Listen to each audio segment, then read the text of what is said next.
Will Clark and the Super family be able to overcome the threat of Hank Henshaw? Or is the Cyborg Superman's newest evil plan just too devious? Well, let's hop into the pages of Action Comics number 1056 and find out together, shall we? Alrighty then, so picking up directly from where the last issue left off, Superman and his assorted team had managed to find the secret hiding place of Hank Henshaw, the Cyborg Superman. Henshaw had kidnapped Tracy Corben, Metallo's sister, and forced him to work for him. And then, just to really add some salt into the wound and show what an absolute a-hole he is, Henshaw had transformed Tracy into a Metallo-style creature, using more pilfered Warworld tech. In fact, to hear the Cyborg Superman describe it, he's more powerful now than he's ever been. Warworld technology has allowed him to become omnipresent. His mind still currently resides in the Phantom Zone, but right now he's piloting this new and improved Cyborg Superman body and also commanding a legion of those Necro drones. Kryptonite-powered killing machines that Henshaw says he will turn on A-Town once he's killed Superman and his compatriots. Superman's team is also sadly shrinking too. They were led here by the Eradicator, but once his job was done, he just kinda screwed off, and ended up leaving poor Connor holding the bag, but not before leaving him with some very cryptic advice.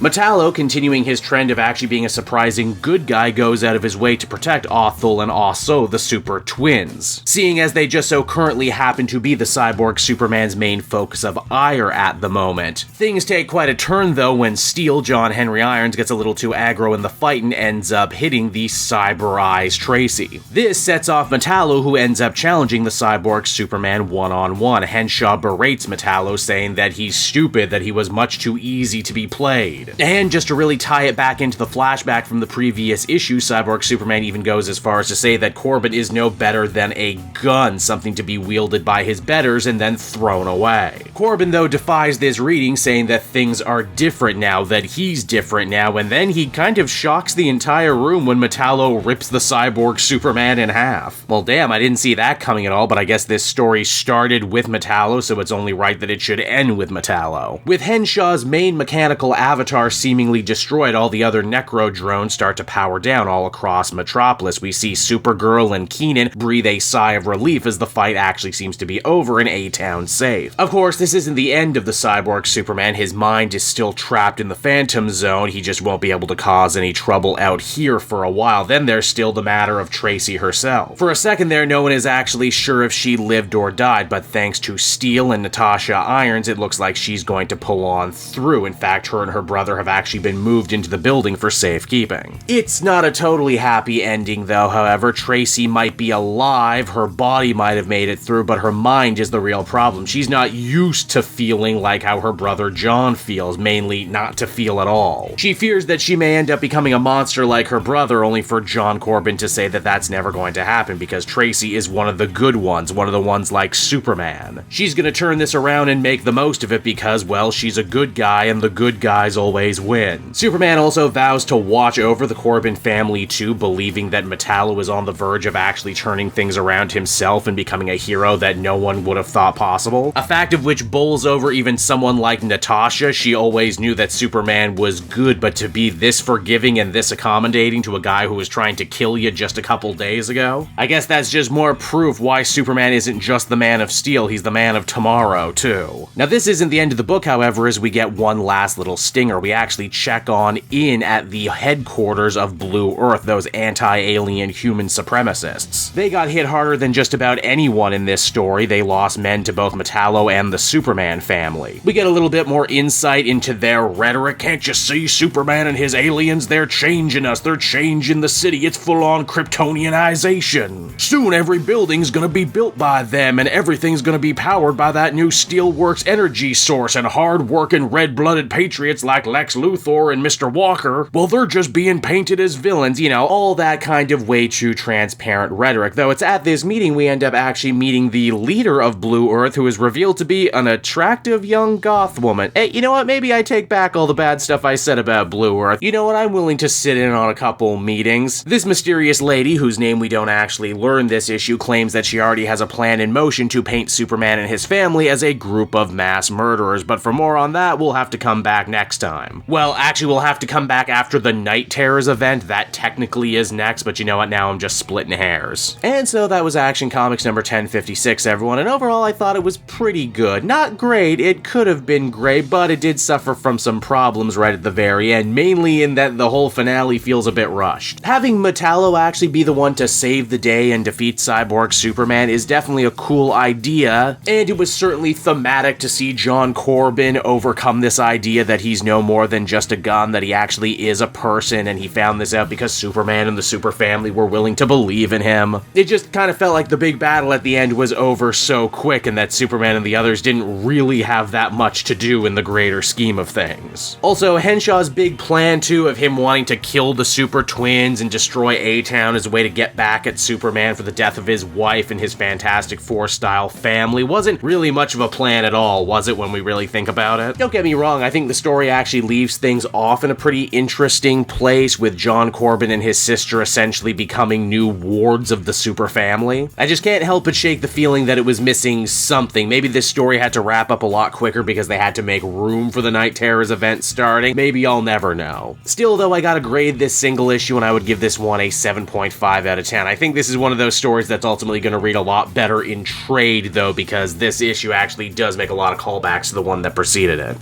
Hey there everyone, it's your pal Cape Joel again, and if you're seeing my face right now, that means you watched to the end of the video, and I'll always be grateful for that. Retention helps in this crazy YouTube game, and so does becoming a patron. If you head on down to the description, you can find a link to my Patreon page. Recently just redid all the tiers, a lot of cool stuff offering up there, exclusive commentaries, exclusive polls, behind the scenes concept art for Capes and Quest, that's the brand new D&D show I've started soon. Never been a better time to become a patron. You can become a patron for as little as $1 a month and help the channel grow, and help me continue to deliver content like what you just saw. So I want to thank you all, and I will see you again next time. Bye-bye.